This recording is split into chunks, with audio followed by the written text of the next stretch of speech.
తాకట్లో ఉన్న మీ బంగారాన్ని విడిపించి ఆ రోజు ఆన్లైన్ రేటుకి కొంటాం. Sharma gold company. నమస్కారం విజయలక్ష్మి గారు. నమస్కారం అండి. ఎలా ఉన్నారు? చాలా బాగున్నాను. విజయలక్ష్మి గారు, బిగ్ క్వశ్చన్, చాలా వరకు ఒక డిబేటబుల్ క్వశ్చన్ అయిపోయింది. అండ్ మీ వీడియో బాగా వైరల్ అయిన వీడియో కదా. ఇప్పుడు అడగబోయే క్వశ్చన్ పట్టు వస్త్రాలకు సంబంధించి. పూజలు చేసేటప్పుడు, ఏమన్నా యజ్ఞాలు చేస్తున్నారన్నప్పుడు, వ్రతాలకి ఖచ్చితంగా పట్టు వస్త్రాలు కట్టుకోండి అని చెప్పి ఇలా పెద్దవాళ్ళు చెప్పారని, ఈవెన్ మా అమ్మగారే కావచ్చు, ఎవరైనా మన ఇంట్లో పెద్దవాళ్ళు చెప్తూ ఉంటారు. అంటే ఎందుకు పట్టుకు అంత ప్రాధాన్యత? కానీ కొన్ని ఏంటంటే, పట్టు వస్త్రాలంటే ఒక జీవి హింసపడి ఆఖరికి తన ప్రాణాన్ని త్యజించి మనకి అది అందిస్తుంది కాబట్టి అవి పూజలకి వాటికి పనికిరాదు అనేది మనం కొన్ని వింటూ ఉన్నాం. మీ వెర్షన్ ఒక్కసారి వినిపిస్తారా? ఎలా మీరు, అంటే ఇది లాజికల్గా తీసుకోవాలా? శాస్త్రం అసలు ఏం చెప్తోంది పట్టుకు సంబంధించి? ఎందుకు అంత ప్రాధాన్యత ఇచ్చింది? మనకి మహాభారతం రాసేటప్పుడు, మహాభారతం రాసింది ఈ కలియుగం స్టార్టింగ్లో గణపతిని కూర్చోబెట్టి వ్యాస భగవానుడు బద్రిక ఆశ్రమంలో కూర్చోబెట్టి రాశారు. మనం ఈ రోజుకి ఆ గుహను చూడొచ్చు, అక్కడ అన్ని చూడొచ్చు. ఆయన రాసేటప్పుడే వినాయకుడు అడిగిన ప్రశ్న ఏంటంటే, నేను ఆపకుండా నువ్వు చెప్పాలా, అంటే నా రాత ఆగిందంటే నేను లేచి వెళ్ళిపోతాను. నా బోల్డ్ పనులు ఉన్నాయి, నాకు 100 మంది ఫ్యాన్ ఫాలోయింగ్స్ ఉన్నారు, నా ఫ్యాన్స్ నేను చూసుకోవాలి అని చెప్పి ఆయన ఏమని చెప్పాడు వ్యాసుల వారితో, నాది రాస్తుంది ఆగకూడదు, నువ్వు నా ఆగకుండా ఉన్నంత రాయి, నువ్వు చెప్తూనే ఉండాలి, నువ్వు బ్రేక్ ఇచ్చావా నేను రాయి. ఇది ఒక్కటే ఆయన పెట్టుకున్న సింపుల్ ఇది. సరే అయ్యా, ఆయన చాలా, ఇప్పుడు వ్యాస భగవానుడు ఏమైనా చిన్న ఇది కాదు కదా, సాక్షాత్. అందుకే వ్యాస భగవాన్ అని అంటాం మనం. ఎవరిని పడితే వాళ్ళని భగవాన్ అంటాం, పెట్టం. ఊరికే నేను ఆ అన్నాను, అమ్మహ అన్నాను, కా అన్నాను, మా అన్నాను రాయడం కాదు. నేను ఒక శ్లోకం చెప్తే ఆ శ్లోకం అర్థం నువ్వు అర్థం చేసుకొని, ఆ అర్థాన్ని డీవియేట్ అవ్వకుండా, అది నేను ఏ ఒక పద ఉచ్చారణ ఎలా ఉందో అదే అర్థం వచ్చేలాగానే నువ్వు రాయాలి. చెప్పండి, అలాగే రాయమండి. అప్పుడు ఏమవుతుందంటే, ఇప్పుడు వ్యాస భగవాన్ అండి ఎంత కాదన్నా ఆయన మళ్ళీ ఆలోచించుకొని మీడియేట్ చేసి, అప్పుడు ఏం జరిగింది మహాభారతంలో, ఈ స్టెప్ తర్వాత ఏం జరిగింది, ఆ రోజు తర్వాత ఈయన ఆలోచించుకునే దానికి ఆయన కూడా టైం కావాలన్నమాట. టక టక టక టక టక చెప్పేదానికి అదేం రోబో మిషన్ కాదు కదండి, టక టక పనులన్నీ చేయడానికి. మనుషులు, అందులో ఋషులు ఎంతైనా కష్టపడి జ్ఞానం ఉండొచ్చు, బట్ వారికి కొంచెం స్పేస్ కావాలి, ఒక బ్రేక్ కావాల్సి ఉంటుంది. సో వ్యాస భగవాన్ వారు ఏం చేస్తారు, ఆయనకి బ్రేక్ కావాల్సినప్పుడల్లా ఒక కష్టమైన శ్లోకాన్ని చెప్పేవాడు అన్నమాట. అంటే అన్ని డబుల్ మీనింగ్ లో ఉంటాయి ఆ శ్లోకాలు. 2 శ్లోకాలు మీకు ఎగ్జాంపుల్ గా చెప్తాను. ఒక శ్లోకం ఏంటంటే, ఆ శ్లోకం ఏమని చెప్తుందంటే, పొద్దున పూట స్త్రీల గురించి తెలుసుకోవాలి, మధ్యాహ్నం పూట జూదం గురించి తెలుసుకోవాలి, రాత్రులు దొంగతనాల గురించి తెలుసుకోవాలి. ఇదే చెప్పాడు ఆయన శ్లోకం. ఇదేంటిది, పొద్దున జూదం అంటాడు, మధ్యాహ్నం స్త్రీ అంటాడు, ఇదేంటిది ఇట్లా చెప్తున్నాడేంటి వ్యాస భగవానుడు అని ఈయన ఇప్పుడు ఆలోచించి తర్కించి, నేను మీతో ఇంతకన్నాను, వినాయకుడికి ఉన్నంత బుద్ధి ఇంకెవరికి లేదు. ఆయన జ్ఞాన స్వరూపం ఆయన. సో ఈయన జ్ఞానంగా ఆలోచించుకుంది ఏంటంటే, ఓకే ఉదయం ఏమన్నాడు స్త్రీల గురించి. ఉదయం అనగా మన ఒక మనిషి ఒక జీవితాన్ని క్యాలిక్యులేట్ చేస్తే టిల్ 25 years ని ఉదయం అనుకోండి. అంటే it's like we are and budding stage. ఇంకా తెలుసుకునే వయసు మందంతా. అంటే ఏదైనా యాక్సెప్ట్ చేయగలడానికి, మనం మార్చుకునేదానికి, తెలుసుకునేదానికి ఆ ఏజ్ మంచి ఏజ్. ఇలాంటి టైంలో ఎవరి గురించి తెలుసుకోమన్నారు? ఆడవాళ్ళ గురించి. అంటే ఏంటంటే రామాయణం. సో వీడికి ఏం తెలియాలి, 25 years వచ్చిన వాడికి రామాయణం తెలియాలి, ఇది తెలుసుకోవాలి. తర్వాత ఏం చెప్పానైనా, మధ్యాహ్నం పూట జూదం గురించి తెలుసుకోవాలి. మధ్యాహ్నం ఏంటంటే 25 to 60 years అనుకోండి. స్త్రీ, ఒక మనిషి ఒక కాలమానం చెప్తున్నాను. మహాభారతం తెలిస్తే అసలు మీ జీవితంలో కష్టాలు ఉండవండి. ఎందుకంటే మీ జీవితంలోనే, ఎవరి జీవితంలోనే ఫేస్ చేసే ప్రతి కష్టంలో ఇక్కడ సొల్యూషన్ ఉంది, అందులో ఉంటుంది. అసలు అన్ని కష్టాలు, మనకేదో కష్టాలు అనుకుంటాం, మనకు అసలు కష్టాలే కాదు, మనకి దీనికన్నా 1000 రెట్ల కష్టాలు అనుభవించారనమాట మహాభారతం. మీరు ఒక్కొక్క స్టోరీ చూడండి. మహాభారతం అంటే ఎంత పాండవులు కౌరవులు అనుకుంటారండి, కాదు. అసలు స్టార్టింగ్ 2-3 పర్వాలు, నేను మీకు ఇందాక చెప్పిన IVF ఒక స్టోరీ చెప్పాను సార్, ఒక గురు శిష్యులకు మధ్యన ఒక 3 స్టోరీలు ఉంటాయి. ఆది పర్వంలో ఉన్న ఋషుల కథలు, అగస్త్యుడు కథ, అష్టావక్ర అని చాలా ఋషుల కథలు ఉంటాయి అన్నమాట. ఎన్ని ఋషుల కథలు ఉంటాయో, ఎంతమంది ఋషి పత్నుల కథలు ఉంటాయో, ఎంతమంది రాజుల కథలు ఉంటాయి, ఎంతమంది శిష్యులు గురువుల మధ్య అభినవ సంబంధం ఎలా ఉండాలి. ఈ 35-60 years ఉన్నోడికి కేవలం పాండవులు కౌరవులే కాదు, వీళ్ళది కాంతి చాలా ఉంది అక్కడ. అదంతా చదువుకుంటే, లేదా తెలుసుకుంటే, లేదా వింటే మనకి మన జీవితం పైన ముందడుగు ఎలాగ, మనకు ఒక కష్టం వస్తే మనం ఎదుర్కొని ఎలా ముందుకు వెళ్ళాలి, లేదా ఈ కష్టానికి ఏది సొల్యూషను, అక్కడ ఇవాళ ఏం చేశారు, మనం ఏం చేయాలి అన్నీ తెలిసిపోతాయి. సో సొల్యూషన్స్ గురించి ఏ దేవుడి చుట్టూతో మీరు తిరగక్కల. నిజానికి నీకు మేము మహాభారతంలోనే ఉన్నాయి కదా సొల్యూషన్స్. అన్ని answers ఇంకెందుకు నువ్వు ఒక దేవుడి దగ్గరికి వెళ్ళి నువ్వు ఇది తీర్చు 100 రూపాయలు ఇస్తాను, లేదా ఇది తీర్చు గుండె చేసి, ఎందుకు అంత అవసరమే ఉంది? నీకు మహాభారతం నీ చేతిలో ఉన్నప్పుడు భగవంతుడి దగ్గరికి కోరికల చిట్టాతో కాదు వెళ్ళాల్సింది, ఆయనకి గ్రాటిట్యూడ్ థ్యాంక్స్ చెప్పేదానికి వెళ్ళాలి. అది మానేసి మనం కోరికల చిట్టాలు పట్టుకొని వెళ్తున్నాం. సో ఇది మధ్య వయసు ఉన్నవాడు తెలుసుకోవాల్సింది, అంటే మధ్యాహ్నం పూట తెలుసుకోవాల్సింది మహాభారతం. తర్వాత అంటే రాత్రులు దొంగతనాలు. రాత్రులు అంటే 60 తర్వాత మనం అస్తమించే టైం ఎవరిమైనా. 60 తర్వాత మీ బాడీ కూడా డిగ్రేడ్ అవుతూ ఉంటుంది, మనం అన్ని లోపాలన్నీ బయటకు వస్తూ ఉంటాం. అంటే యూఆర్ అనే అంతమాన్ని చూసే స్టేజ్ లో ఉంటాం మనం అందరం. సో ఈ స్టేజ్ లో నీకేం కావాలి? భాగవతం. భాగవతం అనగా కృష్ణుడి లీలలు, కృష్ణుడు విష్ణుమూర్తికి సంబంధించిన అన్ని వస్తాయిలేండి. అంటే స్పెసిఫిక్ గా భాగవతం అంటే మన కృష్ణుడి లీలల గురించి. కృష్ణుడి లీల అంటే ఆబ్వియస్లీ దొంగతనాలు. ఆయన దొంగతనం చేసేది వెన్న కాదు, మన దగ్గర ఉన్న కర్మని పాపాన్ని ఆయన దొంగతనం చేసేది. దానికి మన వాళ్ళు దొంగ దొంగ అంటున్నారు కానీ ఆయన అడిగినా ఇయ్యట్లేదు, వీళ్ళు నాకు ఏంటి ముర్రో అన్న ఇయ్యట్లేదు, కొన్ని దొంగతనమైనా చేసుకుంటానని చెప్పి అట్లా దొంగతనం చేసుకున్నాడు మన దగ్గర ఉన్న కర్మ. అంటే అప్పటి గోపికల దగ్గర ఉన్న కర్మని ఆయన అలా థెఫ్ట్ చేశాడు. యాక్చువల్లీ ఆయన థెఫ్ట్ చేసింది అంటే వాళ్ళ కర్మలే మన కళ్ళ ముందు అది వెన్నలాగా అనిపిస్తుంది. సో మనం 60 తర్వాత మనం తెలుసుకోవాల్సింది ఏంటంటే భాగవతం. సో ఈ శ్లోకం అర్థాన్ని వినాయకుడు దాన్ని ట్రాన్స్లేట్ చేసి ఈయన అర్థం చేసుకున్నాడు. ఒక గంట గ్యాప్ దొరికింది. ఈయన నెక్స్ట్ పర్వం రెడీ, వినాయక ఇంకా కాలేదు నువ్వు కానీ రెడీ అంటున్నాడు. సో అలా మధ్యలో ఇలాంటి అద్భుతమైన శ్లోకాలని వ్యాస భగవానుడు మహాభారతంలో అక్కడక్కడ నిక్షిప్తం చేశాడు. ఇవి జెమ్స్ అండి నిజంగా. అదొక సముద్రం అనుకుంటే ఇలాంటి శ్లోకాలు వజ్రాలు. మొత్తం మహాభారతం తెలుసుకోకపోయినా అట్లీస్ట్ ఈ శ్లోకాలు ఒక పరమార్థం తెలుసుకుని జీవితం బాగుపడుతుంది. అలాంటి ఒక శ్లోకమే ఒక మనిషి అన్నవాడు కలియుగంలో వాడు పవిత్రుడు అవ్వాలి అంటే ఏం చేయాలి అని ఒక శ్లోకం.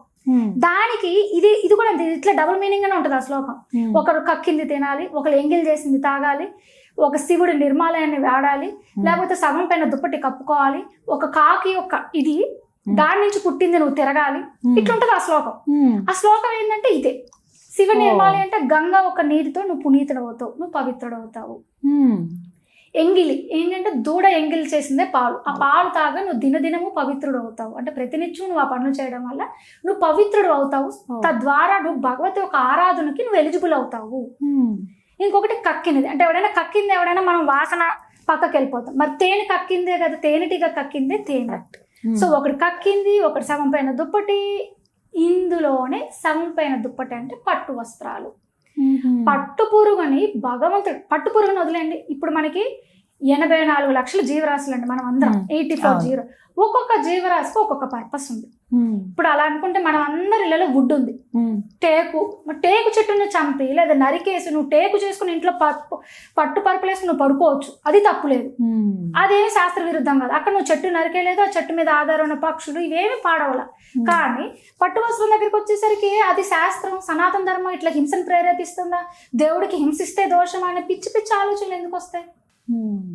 శ్లోకం పూర్తిగా అర్థమైతే అర్థమవుతుంది. భగవంతుడు ప్రతి ఒక్క జీవిని ఒక పర్పస్ కోసం పుట్టించారు. ఏమంటే ఇప్పుడు మీరు పట్టు పురుగుని చంపకపోయినా దాని ఆయుష్ కేవలం 8 వారాలు, అది ఆటోమేటిక్గా చస్తుంది, అది ఆటోమేటిక్గా చచ్చిపోతుంది. మనం ఏం చేయగలం? దాని జీవితం లైఫ్ స్పాన్ మీరు చూడండి 8 వీక్స్, మాక్సిమం 10 వీక్స్. అదే కొంచెం స్ట్రాంగ్ పర్సనాలిటీ అయితే 8 వీక్స్ లెక్కేసుకుంది. ఈ 8 వీక్స్లో అమ్మగారు దాని యొక్క లైఫ్ సైకిల్లో ఫస్ట్ ఎగ్స్ నుంచి ప్రారంభిద్దాం. ఫస్ట్ చేసే పని 4 రోజులు ఆపకుండా మల్బరీ ఆకులు తింటనే కూర్చుంటుంది. గింత ఉన్నది ఎంత అవుతుంది? ఇంత సైజ్ అని చెప్పట్లేదు, జనరల్ గా బిగ్గర్ సైజ్ అయిపోతుంది. ఇంకా దాని కడుపు అంతా నిండి ఇంక నా వల్ల కాదు తినడం ముర్రు అన్నప్పుడు అప్పుడు దాని చుట్టూతో గూడు తయారు చేసుకో. అప్పుడు దాకా తయారు చేసుకో. ఈ గూడు తయారు చేసి ఈ ప్రాసెస్కి ఆల్మోస్ట్ 8 వీక్స్ కావాలండి. ఇంత మీకు చెప్పిన దాంట్లో ఒక 8 to 10 వీక్స్ అనుకున్నా 6 వీక్స్ వేసుకోండి. 6 to 7 వీక్స్ ఈ కోకూని మోత్ ఫామ్కే అయిపోయింది. ఇప్పుడు ఆ కోకూన్ తయారు అవ్వడానికి దాని లోపల ఇప్పుడు ఒక పాము కుబుసం వదిలేస్తుంది. ఆ కుబుసాన్ని మీరు తెచ్చుకున్నారు, పాముని చంపారా? అది విడిచిపెట్టింది కదా. ఎగ్జాక్ట్లీ. ఇప్పుడు మీరు ఏమన్నారు అది విడిచిపెట్టింది కుబుసం అయింది, మీరేం పాముని చంపల. క్లారిటీ అర్థమైందా? ఈ కోకోన్ లో కూడా అది దాని యొక్క శరీరాన్ని వదిలేసుకొని మూత శరీరాన్ని పట్టుకోవాలి. It is changing her body. ఇప్పుడు మీరు నేను మన అందరికి మీకైనా నాకైనా ఒకటే ఆత్మ ఉంది. ప్రస్తుతానికి ఈ శరీరమే నాకైనా నీకైనా కొన్ని సంవత్సరాల వరకు మన టైం ఎంత బాగుంటే అంతకాలం. ఆ తర్వాత నా ఆత్మగారు వెళ్ళి వేరే శరీరాన్ని పట్టుకుంటుంది. ఈ శరీరం వేస్ట్ అయితే ఇప్పుడు ఈ శరీరాన్ని కాలుస్తున్నారు. ఎవరైనా వచ్చి అదేంటండి ఆ అమ్మాయి మనిషి ఇన్ని రోజులు ఎట్టెట్ట కాలుస్తారండి అంటే ఒప్పుకుంటారా మీరు? అసలు అది అందులో ఆత్మ లేదు కదా. సో అది శవం. పదం ఏముంది, శవం పైన కప్పిన దుప్పటి, క్లియర్ గా అర్థం లేదు. సో అక్కడ ఏంటి శవం అంటే ఏంటి, అక్కడ జీవి లేదనే కదా అర్థం, అంటే అక్కడ ప్రాణి లేదనే కదా అర్థం. వ్యాసుల వారి స్టేట్మెంట్ క్లియర్ గా ఉంది కదా, స్మూత్ గా ఇంకా దాని జీవితాన్ని తీసుకోలేదు, ఆ టైంలో దాన్ని తీసుకోండి. ఎందుకంటే తర్వాత వచ్చిన దాని వల్ల ప్రపంచానికి వచ్చిన ఉపయోగం ఏమీ లేదు, ప్రకృతికి కూడా ఉన్న ఉపయోగం ఏమీ లేదు, మనకి కూడా ఉన్న ఉపయోగం ఏమీ లేదు. కేవలం అది పిల్లలు పెట్టడం సావడం తప్ప ఏమీ లేదు. దానికి కూడా ఉపయోగం లేదు. అది ఒక్కొక్కటి కనీసం 100-150 గుడ్లు పెడితే ఇన్నేసి మోతులు బయటకు వస్తే అసలు మనం అందరం ఉంటామా? అంతే కదా. సో కంప్లీట్ గా ఎన్విరాన్మెంట్ సైకిల్ మనమే డామేజ్ చేస్తున్నాం. సో మోతు లాగా తయారాగా చంపకూడదు, నువ్వు మోతుకు తయారవ్వక ముందే తీసుకోవాలి దాన్ని. ఈ ప్రాసెస్ మనం పర్ఫెక్ట్ గా మనం ఆ స్టేట్మెంట్ ని అర్థం చేసుకుంటే శవం పైన కప్పటి దుప్పటి అన్నారు కానీ జీవించిన దానిపైన చంపి తీసుకోమని వ్యాసుల వారు చెప్పలేదు. సో ఇప్పుడు పట్టు వస్త్రాలు ఎప్పుడైనా కూడా ఇంకా వాళ్ళు ఎలా ప్రాసెస్ ని ఫాలో అవుతున్నారో, ఇప్పుడు ఉన్న ఆ ఇండస్ట్రీ ఏం చేస్తుందో మీరు తగ్గించి చూసుకోవాలి. అది ప్రాబ్లం మీలో ఉంది, అంతేగాని శాస్త్రంలో లేదు, ఆ స్టేట్మెంట్ లో లేదు, పట్టు వస్త్రాల్లో లేదు ప్రాబ్లం. ఇంత మీతో అన్నట్టు మనం అర్థం చేసుకోవడంలో లోపం ఉంది తప్ప శాస్త్రంలో లోపం లేదు. ఇక్కడ అలా వచ్చింది ఈ వేగనిజం కాన్సెప్ట్ కూడా అండి. ఇప్పుడు ఇక్కడ ఏదో దెబ్బ తగిలిందండి, ఒక మచ్చ ఏర్పడింది, ఈ మచ్చని పోయేదానికి ఒక క్రీమ్ ఏదో పెట్టుకుంటారు, అప్లై చేస్తాం. ఒక 10 రోజులు, ఒక 4 రోజులు ఆగు, సంవత్సరం ఆగు, పోతుందిగా, మంచిగా వస్తుందిగా. మన వాళ్ళకి ఇన్స్టెంట్ గా కావాలండి. నాకు ఇప్పుడు ఈ మచ్చ ఈ సెకండ్ కనిపించకూడదు, తీసే ఈ చేయి నరికే, కొత్త చేయి పెట్టు. నువ్వు నరుకుతున్నది చూడట్లేదు జనాలు, అది మారుతుందో లేదో చూస్తున్నారు. వేగనిజం లో ఉన్న మెయిన్ డిసడ్వాంటేజ్ కూడా అదేనండి. వాళ్ళు చేసేది మంచి పాపం, జీవహింస చేయకండి అంత మంచి. ఇక్కడ ఒక నరికేది ఉందో చూసారా, అది చూడట్లే వాళ్ళు. చాలా మంది ఏంటంటే ఆవు పాలు కూడా తప్పని మాట్లాడేస్తున్నారు. ఆవు పాలు తాగమనే కదా ఇప్పుడు ఈ శ్లోకం చెప్పింది. ఆవే మళ్ళీ గేదె పాలు కాదండి, ఏ ఒక్క జంతువు పాలు మనుషులు తాగేయడానికి లేదు, కేవలం ఆవు పాలు మాత్రం. ఆవు జంతువు కాదు. ఆవు మనకేంటి చెప్పండి, కామధేను, అది పైనుంచి వచ్చింది, మనలాగా భూమి మీద పుట్టింది కాదు. అది భూమి మీద పుట్టిన వాడికి రూల్స్ అండ్ రెగ్యులేషన్స్ వాటికి ఉండవు. అది దేవతా స్వరూపం అండి, దాన్ని పైనుంచి కిందకి తీసుకున్నాం మనం. అది దేవతా స్వరూపం అయింది కానీ జంతువులు ఎందుకు చూస్తున్నావు దాన్ని? మనం జంతువులనే చూడటానికి లేదు, మనం జంతువులాగా చూస్తున్నాం కాబట్టి ఆవండి ఆవు పాలు తాగకూడదు, అది కూడా దాని దూడికాయ కావాలి అని అనుకున్నాం. అంటే యు ఆర్ మేకింగ్ ఏ దేవతా స్వరూపం ఈక్వల్ టు అదర్ యానిమల్స్. ఇది ఫస్ట్ ఫాల్ట్, ఫస్ట్ దోషం. అది మిగతా అన్ని యాక్సెప్ట్ చేస్తాను. నేను అన్నాను చూసారా, చెయ్యి నరుక్కునేది ఒకటి చూడట్లేదు వాళ్ళు. నువ్వు ఆవు నుంచి పాలు తీయొద్దంటూ, పేడని తీసుకోవద్దంటూ, దూడని తీసుకోవద్దంటూ, నువ్వు ఏవి తీసుకోవద్దంటే నీకు నెయ్యి ఎక్కడి నుంచి వస్తుంది, వెన్న ఎక్కడి నుంచి వస్తుంది? మనకి దైవకార్యాల్లో, అభిషేకాల్లో, తీర్థాల్లో, నైవేద్యాల్లో పాలు, పెరుగు, నెయ్యి లేకపోతే ఒక్క దైవ కార్యాన్ని చూపించండి. అట్లీస్ట్ ఒక యజ్ఞం చేయండి ఆవు నెయ్యి లేకపోతే.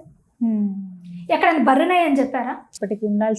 శంకరాచార్యులు, రామానుజులు మనకన్నా ఒక 1000-2000 years ముందు వాళ్ళే కదా, మరి ఇది కలియుగమే కదా, మరి వాళ్ళు పాటించమని అంటే వాళ్ళకి కనిపించినంత దయా హృదయం వాళ్ళకి లేనంత శాస్త్రపరంగా మనకు ఉందన్నమాట. అందుకే మనం వేగనిజం అని పెట్టుకోం. Veganism is correct but except this particular point. నేను మొన్న మధ్య ఒక ఇన్స్టాగ్రామ్ లోనే ఒక వీడియో చూసానండి, హీజర్ వేగనిజం అతను ఏమని చెప్తున్నాడంటే, పాప ఒక అతను అడిగాడు, ఏమండి మేము ఆవుల్ని పెంచుకుంటాము, మా ఇంట్లో ఆవు బ్రీడింగ్కి వచ్చింది, సో మరి మేట్ చేయాలి కదా, నేనేం చేయాలి? ఇప్పుడు మీరు మీ దృష్టిలో మీ మేటింగ్ కూడా తప్పు అంటున్నారు కదా, మరి అది అరుస్తుంది, అంబా అని ఒక రకంగా అరుస్తుంది, అది దాన్ని మేము ఏం చేయాలి? ఆయన చెప్తాడు, ఒక 6 రోజులు అరుస్తుంది, లేదా ఒక 4 రోజులు అరుస్తుంది, మేటింగ్ కోసం పిలుస్తుంది, వదిలేయండి, తర్వాత అది వదిలేస్తుంది, నార్మల్గా బ్రతుకుతుంది, 1 days చచ్చిపోతుంది. అలా చావడం కావాలా? లేదు మీరు బలవంతంగా మేట్ చేసి దానికి పిల్లలు పుట్టించి ఆ పాలు మీరు తీసి మళ్ళీ పుట్టించి మళ్ళీ పాలు తీసి మళ్ళీ పుట్టించి మళ్ళీ అది కనీసి అలా చావడం మీకు మంచిగా అనిపించిందా? సరే, నాకు ఎవడు మేట్ చేయడానికి ఎవరు లేదని బాధపడటం చావడం కరెక్ట్ అనిపించిందా అని అడిగాడు ఆయన. నాకు ఎంత ఫూలిష్గా అనిపించిందంటే, అంటే indirectly you are stopping the growth of cow. అంటే నువ్వు సమాజంలో నీ యొక్క ఫిలాసఫీ నేను కానీ ఫాలో అవుతే ఒక 100-500 years తర్వాత అసలు ఆవు ఉండదు, ఎక్కడ మేటింగ్ లేదు, నెక్స్ట్ జనరేషన్ లేదు కదా. అంటే నీకు ఆవు లేదు అంటే నువ్వు జంతువులు అనే కేటగిరీ ఈ రోజు మనం బొమ్మల్లో పెట్టుకొని, అంతకుముందు గాడ్జిల్లా ఉండేదండి, అంతకుముందు చిరుతపులి ఉండేదండి, అంతకుముందు ఆవు ఉండేదండి. అని అలా చెప్పాల్సి వస్తుంది. ఆవు అనేది భూమి పైన మనుగడ లేకపోతే అండి ధర్మం ఇప్పటికైనా ధర్మం 3 పాదాల్లో అధర్మం 3 పాదాలు అయితే ధర్మం ఒక పాదమే ఉండేది.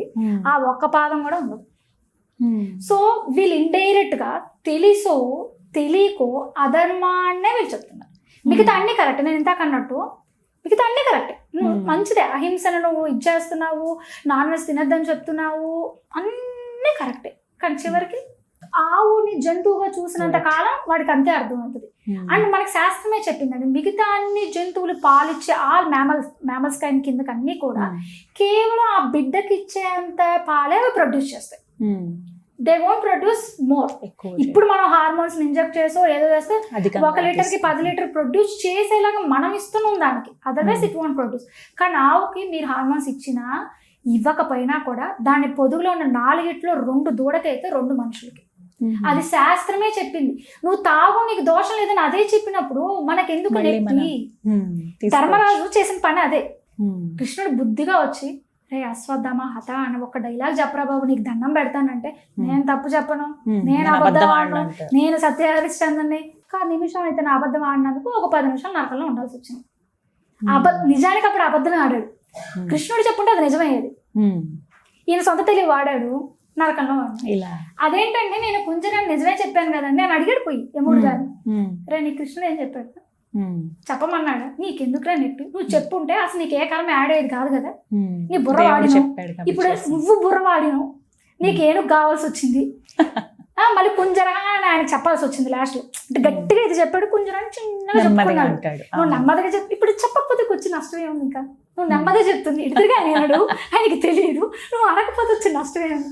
ఇదే ప్రాబ్లం అండి. ఇప్పుడు భగవంతుడు ఏదైనా చెప్పాడు అంటే చేయడం ప్రధానం, అంతే. ప్రశ్నించే దాంట్లో ఆయనకి తెలియని ధర్మ సూక్ష్మాలు కాదు, ఆయనకి తెలియని నీతి శాస్త్రం కాదు.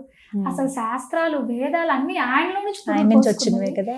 ఆయనకి నువ్వు ప్రశ్నించేది. ఇప్పుడు ఎవడైనా నా అంటే నన్ను అడిగే వాళ్ళు కూడా చాలా మంది అంటారు, ఏమంటే దేవుడు ఇలా చేయడం తప్పు కదండి, నువ్వు చేసేటువంటి నేను మంచిదేనట. ఆయన నువ్వు అసలు ఆయన వైపు నువ్వు ఒక వేలు చూపిస్తున్నావు అంటే అండి మామూలుగా మన నెత్తిపైన రెడీగా ఉంటది అనమాట. ఇప్పుడు ఇది దేవుణ్ణి చూపించింది, విజృంభించండి మన పవర్ అని అంటారు. అది పవర్ చూపిస్తుంటే మనమేమో బ్లేమ్ని దేవుడి పైన నెట్టేస్తాం. దేవుణ్ణి కర్మని వేరుగానే చూడాలి.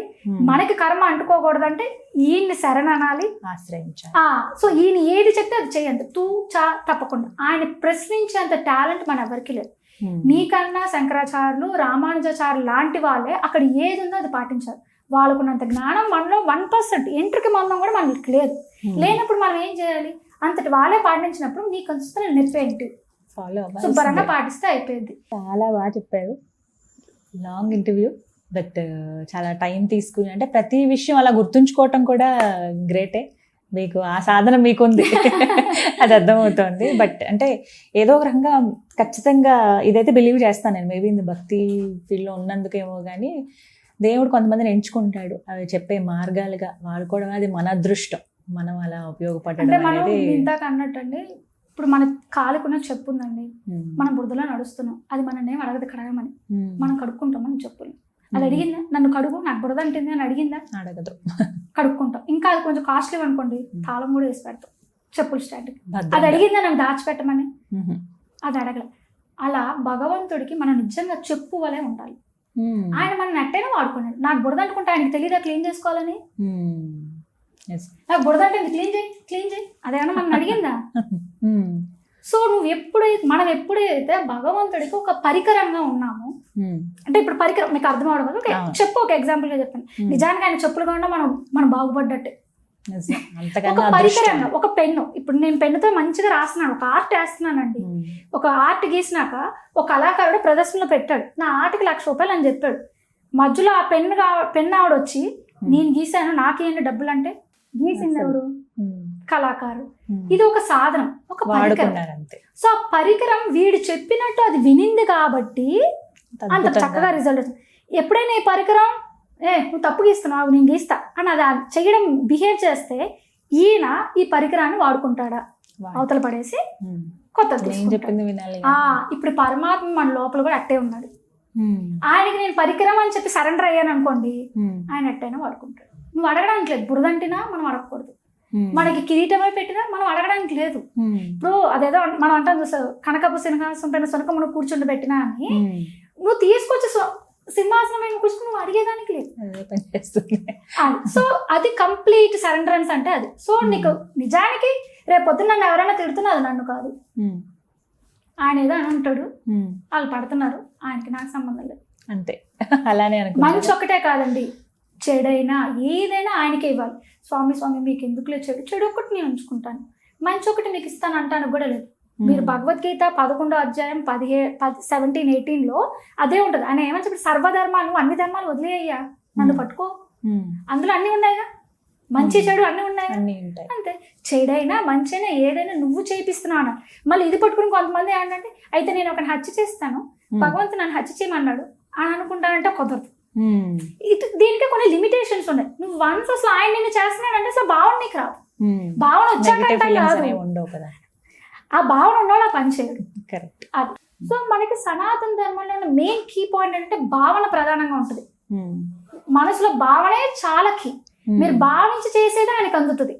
నేను 1 కోటి రూపాయలు ఇస్తాను, నాకు ఈ పని చేసి పెట్టంటే ఆయనే మనకు సర్వెంట్ కాదు, మనకు చేసి ఇవ్వడానికి.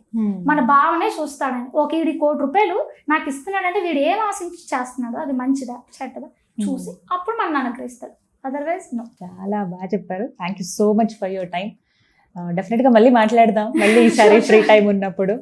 రైట్, రీచ్ అవ్వాలి మంచిగా ప్రేక్షకులుగానే కోరుకుంటున్నాను. Thank you so much Vijayalakshmi గారు. ఇంకా చాలా వీడియోస్ రావాలి మీ నుంచి, చాలా అవగాహన పెరగాలి, అది మీ బాధ్యతగా తీసుకుని ఇంకా వీడియోస్ అందిస్తారనే ఆయన బాధ్యత ఖచ్చితంగా. థ్యాంక్ యూ అండి. థ్యాంక్ యూ సో మచ్ అండి.